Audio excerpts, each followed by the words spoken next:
Sur ce plan de retour à l'équilibre, j'avais souligné dans mes propos liminaires, je ne vais pas le reprendre.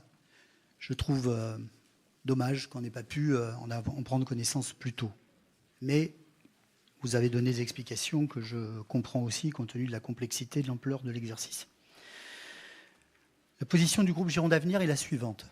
D'abord, on considère que le travail réalisé est un travail détaillé, pointu, et qui a été solidement argumenté.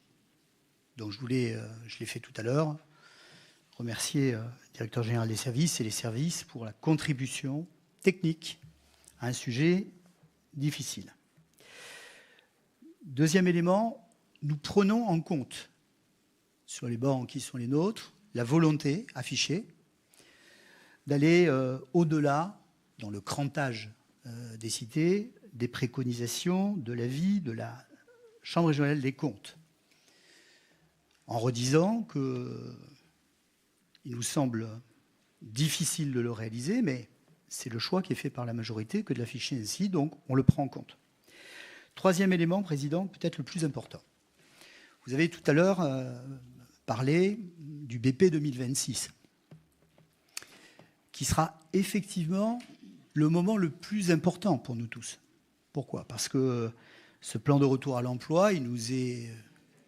Décidément, je n'y arriverai pas. Hein.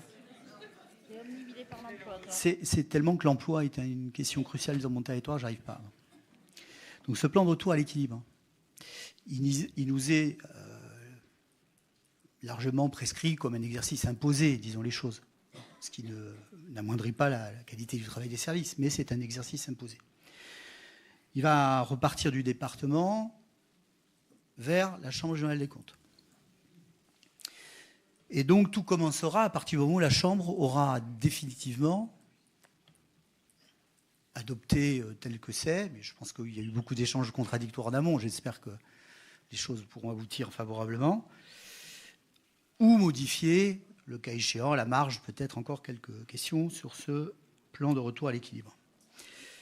Je prends acte de ce que vous avez dit tout à l'heure qui me semble très important.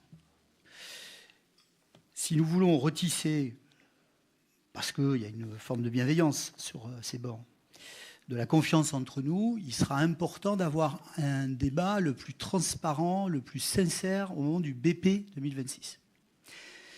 Je dis cela parce que si vous reprenez mes propos dans l'hémicycle, souvent j'ai dit la vérité de ce que nous devons avoir en termes de réalité budgétaire, c'est ce qui doit derrière permettre de faire des choix. Et sans doute, et ce ne serait pas normal, y aura-t-il au moment du PP 2026 des choix différents qui seront proposés entre la majorité et l'opposition. Mais nous aurons à ce moment-là un véritable débat démocratique au sens noble du terme. Et c'est ce que je souhaite. Donc je donne acte de l'engagement que vous avez pris, Président, de respecter ce plan de retour à l'équilibre et de nous proposer, dans le cadre des débats du BP 2026, un travail que réalisent les élus de nos collectivités, qui sera un travail de proposition auquel nous prendrons évidemment notre part en ce qui concerne les mesures qui seront décidées, proposées ou à prendre. Voilà.